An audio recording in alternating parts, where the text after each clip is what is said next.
Mbote na bino balandi ya Martin Cash TV na sepeli kokuta na bino susu lelo. En tout cas balobi bwanya bakulu tunde makam. Bwanya bakulu tunde masolo ya kitoko. Ozo sala keto tombwa manavi. Bwanya bakulu tunde masolo ya elengi. Ozo sala keto la malamu to sepela.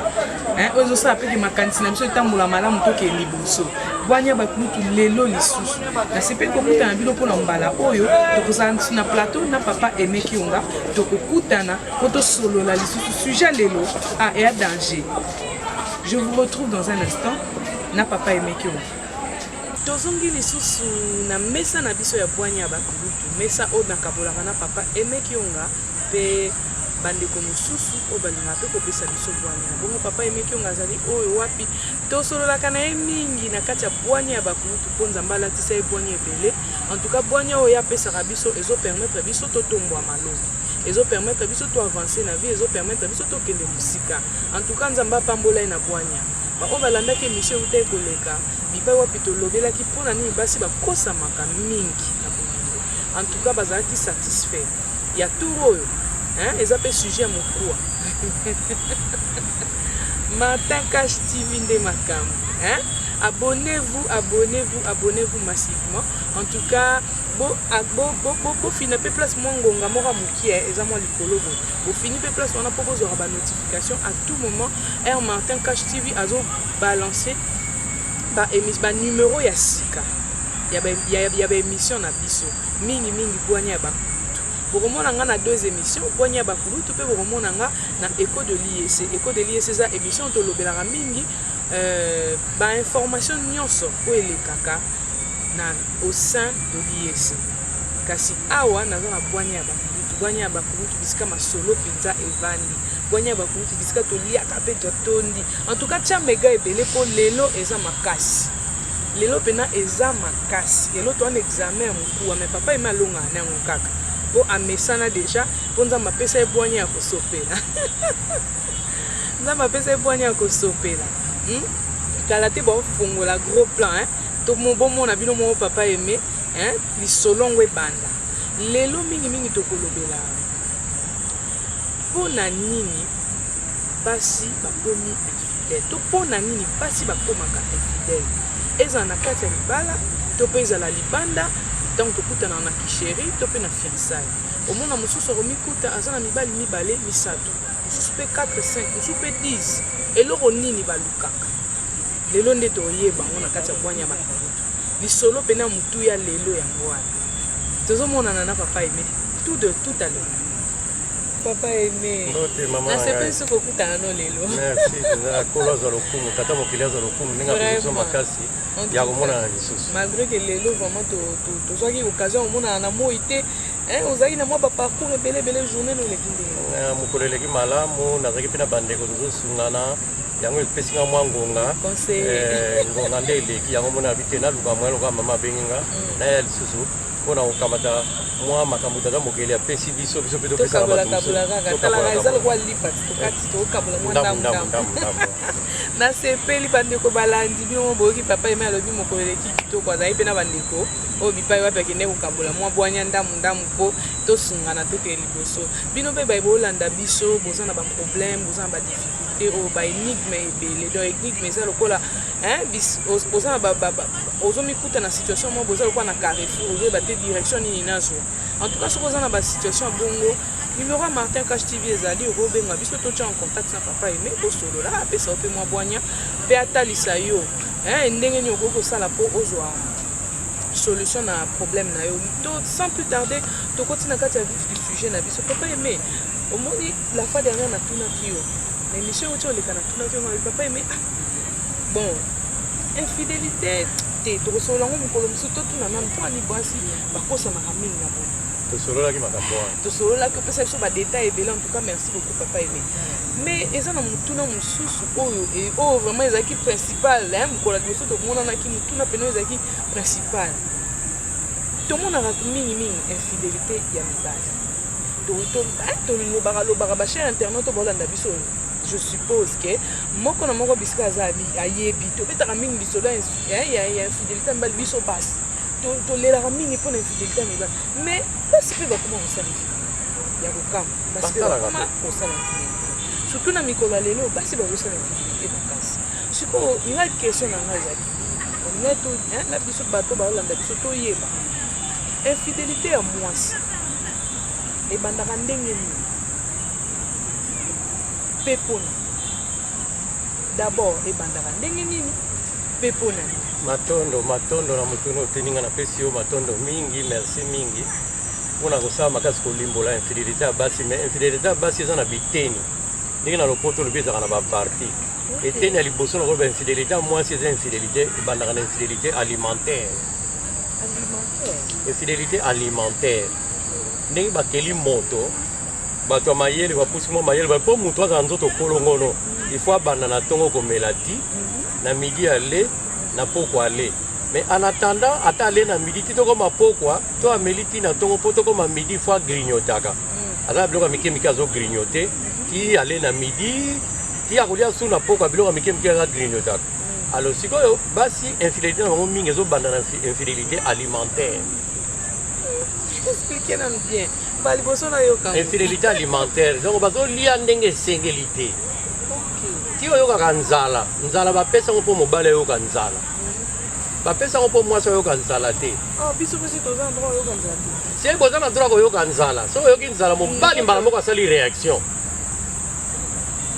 Soki papa moko abala mwasi, so madame ne nandaka zoyoka nzala. Papa emezala clair. Nazoya alimentaire. Alimentaire nga mona biloko kolia. Kasi yango nazoya te. Parce que biloko kolia okomiso biso basi toyoka nzala te. Yango naza koya te.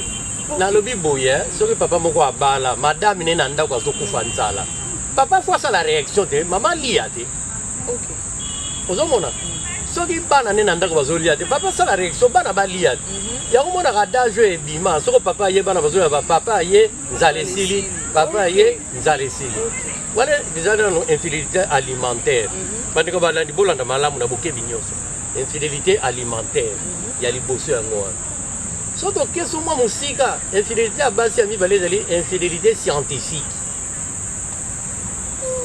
Infidélité scientifique. Moi, je suis dans la 5e, 6e des humanités, à côté de 18 ans, 19 ans, 20 ans. Moi, je suis premier graduat à l'université. Je suis à peine zala. Et comme c'est une infidélité scientifique. Il y a une infidélité scientifique, là, ça se tanga. Boye bien lingolo azwa et comme il a un risque belé azozwa ngote donc comme ko luka pe mutu ako luka banzela nyonso fo azwa et quand il va risque belé so va fiancé à muto to la moi c'est à muto ako tomber d'infidélité donc comment luka ba méthode nini po azwa na méthode on a ko tomber na piège infidélité autant sou ya lingité mais vi ba donner scientifique to tinda azwa ko kutana ba piège moko ya mike ti tanga ko céder ko ça l'infidélité.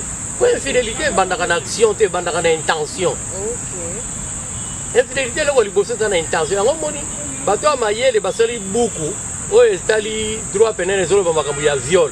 Balobi ni viol ezaka ka pénétration te. Quand les alaki si ya pénétration.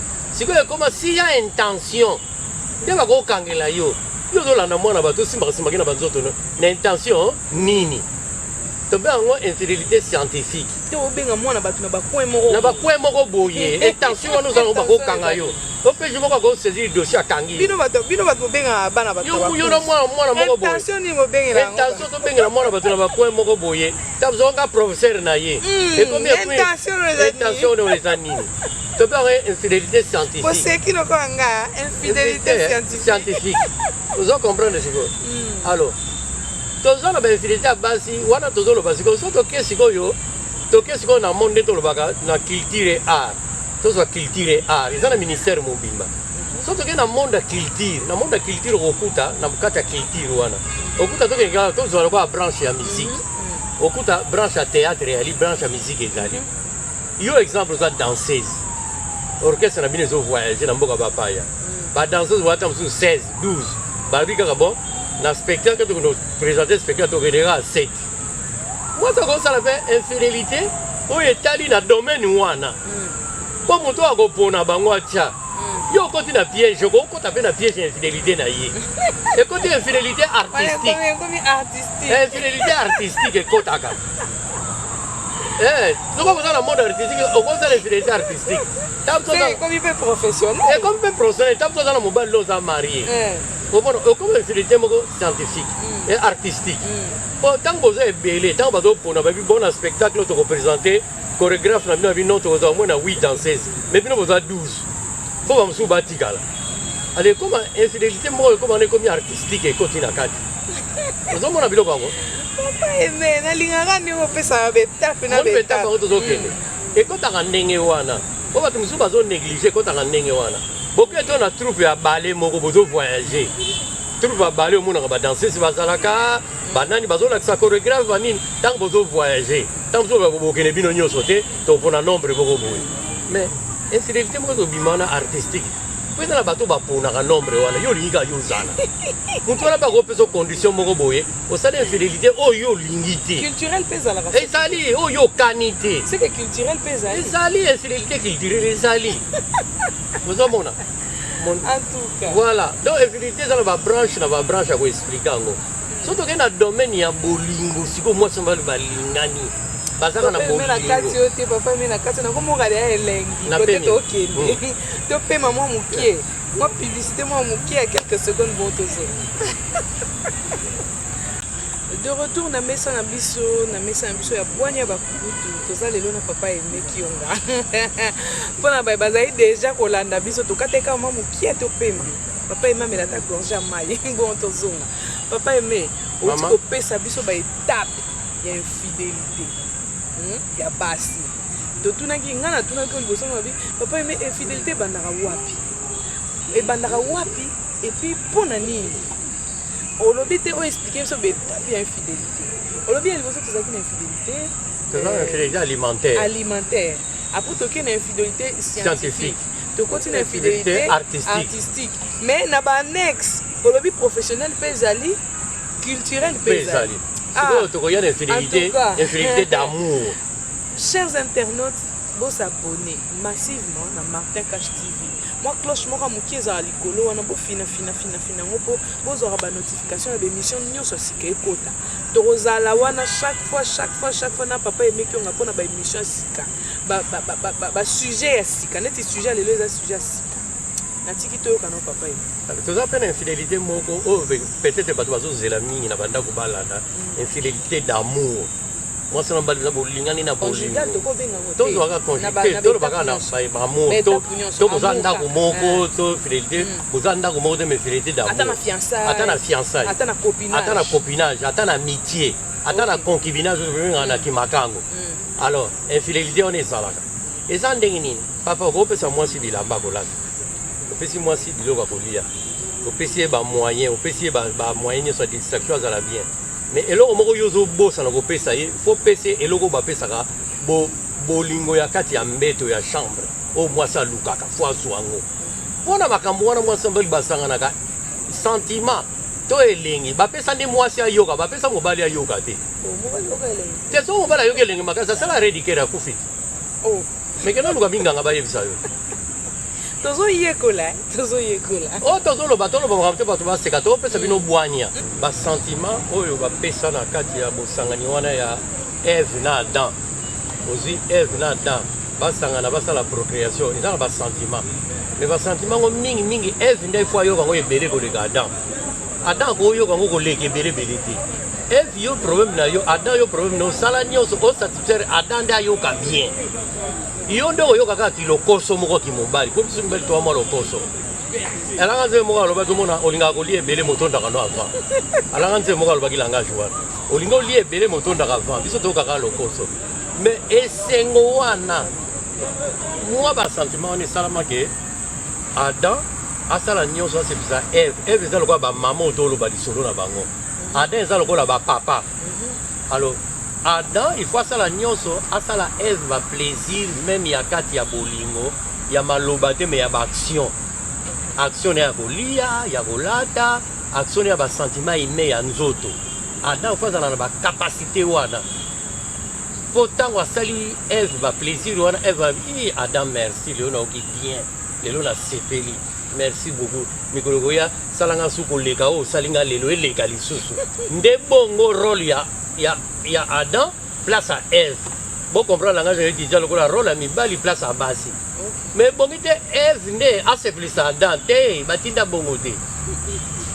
boluka bo contraire te eva se biso na makamni yonde ada sala makaso sala mwasi plaisir natangi ba parti nyonso ne peso ko mama ozansu na maloba mususu naza maloba mususu te nga naza kana posa oyo expliquer omoni oso okotaki na kati ya bain ya likambo donc banade ko expliquer il faut banade ko expliquer biso ko expliquer biso ba partie ya infidélité ya liboso ale to banda nango wana ezaki ba côté toucher nini ba da il faut ba se pensa wana eza ba ya mike au toucher mais kasi ba étape oyo cité biso olobi infidélité alimentaire fallait se kota akati ya ba détail opesa biso mo ba détail pour te comprendre de ba bandeko balandi o bato ba olanda biso ba comprendre infidélité alimentaire eza infidélité scientifique eza nini infidélité artistique eza nini donc infidélité alimentaire engolakisa mwasi ebongi malamu te to eve ebongi malamu te akufaka nzala eve soki azokufa nzala akosengaka noluka lia libanda alors akende olia biloko ya n'importe qui na biloko ya moto oyo fale mpe alesa ye make kaka kolia mpo akufi nde nzala donc nzala eza mpona eve te olobaki mwasi soki azolia malamu te to baozwa soin na ye malamu te na mobali nakolia na ye azolia malamu te akozwa oyo o place oyo bakende opropose akolia malamu akokende akozoresiste te mpo mwasi arevaka baplan ayokaka masolo ya biloko akolia ayokaka masolo baplan oyo bakingani bakende restaurant oyo kote okutu baliaki self service oyo kote okutu bakende balie loka mikolo oyo okutu bakendeki na bongo balie mbwa loka mikolo plat ekumu mbwa bakolia mbwa bakelia niao siko mwasi mpe alinga lia yo oza incapable kolesa yango akende na baninga bakendaki chez mama oyo azalaka bakende olia ba self service na wileri na bon marché bakolia siko yo oza incapable kolesa ye oza incapable eloko ya liboso mpo bandimaki mobali no kolesa mwasi éviter asala infidélité alimentaire donc yo zala attentive mwasi naza na ye fo alia akokotisa poison na ndako soki azolia te akokotisa poison sala nyonso tu fo alia kobome nzala te bana mpe tomona so baolia bien te bakoma bisengasenga na bapoint mpo bazolia bien te eloko ya liboso kolia bo néglige yango te eloko ya liboso soki oza na mwasi sala effort banana kolese bien comme ça bakosolola bien ali wana eza étape oyo nalobaki infidélité alimentaire so na kati ya infidélité alimentaire branche moko nabungaki mwa moke koexplike ezalaka mpe quelque part omona eza mpe na infidélité ya nini ya vestimentaire ezalaka wana infidélité mpo ntango moto azolia bien azolata bien eza mwa mpasi po abima soki mpo ozosatisfaire ye bien akeno defa bilamba basi mosusu wana mpe yango ekomi sikoyo infidélité vestimentaire esanganaka na infidélité voilà infidélité surtout so atangaka na université aza na bilamba malamu te azolia malamu te na université comme sikoyo infidélité ekota wana ekomi infidélité scientifique baninga baolata nga azolata bien mwa mapapa oyo mwa ngai te ngai akodefa alors sikoyo akosala infidélité scientifique ntango mosusu na professeur moko po azwa kaka mwa azwa point azwa mpe mwa moyen moko toenjambe mbala mo donc infidélité scientifique ezointervenir mpe wana azwa mpe mwa bapoint azwa mpe mwa quelque chose alata mpe mwa bien ayo luka moyen oremplir bacritère wana nde bayebaka ntango babengaka mobali oyebi kondimaki mobali n'importe quoi te so batuni oza mobali ozaka mobali mais est ce que osalakaki mobali kozala mobali eza eloko mosusu bandingi bato balandi bonana malamu kolala mobali eza eloko mosusu kosala mpe kimobali eza eloko mosusu okoza oza mobali osalaka kimobali te est ce que olesaka mwasi bien est ce que olatisaki bien est ce que okomisaki na bapoint wana ye alingaka est ce que otutaka point g na ye moto ayebi te malobo mboka moma sans plus tarder infidélité culturelle po tolobeli déjà scientifique bon infidélité culturelle kutu yango nde eza facile à expliquer ezomonana tozwa kaka eza mpe professionnel tokolo oui koma kutu professionnel lelo vedi nasepelaka na langa nzembo moko monene mikolo elekaka bambula eleka ata ba 10 ans 15 ans passé asalaka marketing ya badanseuse ne bayebanaka mais mpo alembi asalaka su marketing na bango te atangaka su bakombo na bango ozomona mais lero oyo ezalaki yo olingi okóma lokola danseuse wana oyo batangaka wana akendaka bapoto yo sikoyo oza na orchestre na bango ntango baosala liste yo mpo batya yo moto aponaka saka liste wana okosala infidélité artistique culturelle ntango soki akoluka likambo mosusu yo kondima mpo okota na liste okende omoni likambo wana koloba infidélité artistique na kati ya ezali bato bayebi yango te mais esalama ezosalama te lelo ezosalama ata na mosala mission de service yango koloba te to formation moko kingani mpo batya yo yango koloba kutu te infidélité ya mosala kutu na boyi koloba mpo ekotouche basensibilité ya bato ebele ekotouche infidélité professionnelle du travail yango kutu eza makasi koleka bafemme marie ebele bazongi basaliki infidélité na badirecteur na bakonzi na bango misala eza volonté na bango te ezali baraison de travail bacontrainte moko surtout babiro ezalaka biro eza kitoko biro ya mokonzi yango kuna kana mpe bato bavandaka soki bayambi bato kana mpe wana ebotaka makambo ebele ozomona mpo nini contrainte ya mosala etindi ebongo ekoma badivan li yo oyebi basekret nyonso ya patron oyebi na makambo nyonso ya mbongo ale sikoyo ekoluka nini mpo azala protégé okoma mpe ya ye ya kati wana eza sikoyo bainfidélité professionnelle du travail yango kutu eza kutu yango kutu depuis kala depuis na mwana moke ebanda kala bandeko balandi na banza boyoki papa eme azofungolela biso baetape nyonso ya infidélité na banza ndenge boza wana bisika bozali na batelefone na bino na baordinateur na bino bisika nyonso bozomikuta bachers internautes na banza bofongwami makasi ezala mibali ezala basi mingimingi mpe mibali parce que mibali nde fo bayeba mibali wapi infidélité ya mwasi ezowinda mpe mpona siko papa oyebisi biso mpona nini olakisi biso mpe bipai nini ewutaka donc ezowuta na bacomportement ya mibali ndenge mibali bazose comporte na basi nde ezosalaka ezoengendre infidélité wana kasi question mosusu ozalaki ndenge nini mwasi akoki kosala po abima na infidélité to mpe mobali abima na infidélité d'abord tobanda na mobali ndenge nini akoki kosunga mwasi na abima na infidélité soki ke apprendre yango est ce que d'abord akondima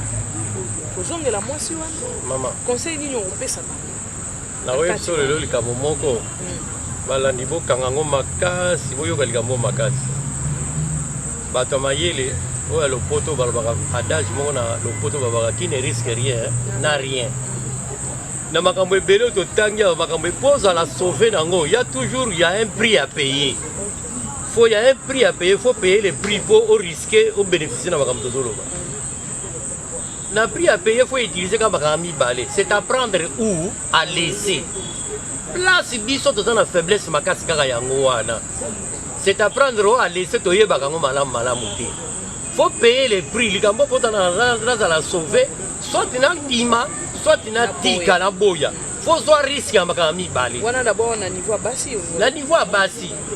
Pour risquer, moto apesi yo mosala tie yo ya secrétaire na ye yo oyebi bagestion ne nyonso oyebi ta mosuku to mamakango ne mosusu mais ti ya koluka mpe yo moko te siko na bible papa toboyi te akoluka yo moko wi mais siko ntango ozotala mobali na ndako aosala te yo nde osimbi ndako place ya bana osala nayebi so likambo moko na bolingo ebongi malamu te mobali azanga mais azanga na temps moko moke azongela bamoyen na ye mais soki azangi na temps molai mwasi nde azosunga mwasi nature ne eza nature moko compliqué aolinga azoki bokonzi likolo ya mobali oyo nde azosunga ayoki mobali leli tikalaka ya kombo kimobali esili kimobali ezaka kombo te eza baaction ayo sikoyo baaction na ye elali ntango molai siko mwasi akokoma na pouvoir olinga te akokoma na pouvoir sikoyo tozongi na bisika wana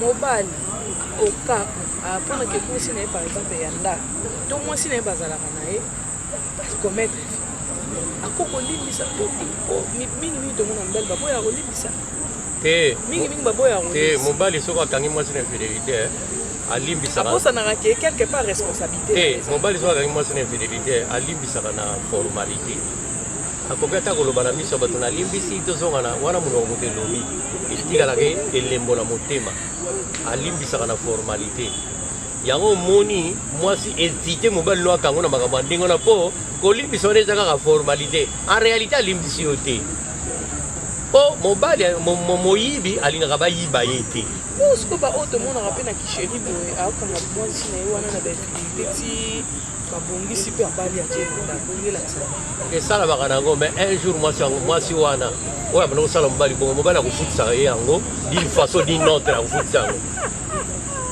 boyoki bino bato bobetaka tolo onga bakanga nga 12 fois nga bakanga nga 24 fois nga bakanga nga 48 fois d'une façon d'une autre bakofutisa oyo yango po ntango okoti na kati ya ndako eza lokola batie okraka obima su te wana kraka en tout cas papa eme nasepeli na bwanya ya lelo makasi bon puisque olobaki ke mobali alimbisaka par formalité donc mobali akotikala kolimbisa fidélité ya mosika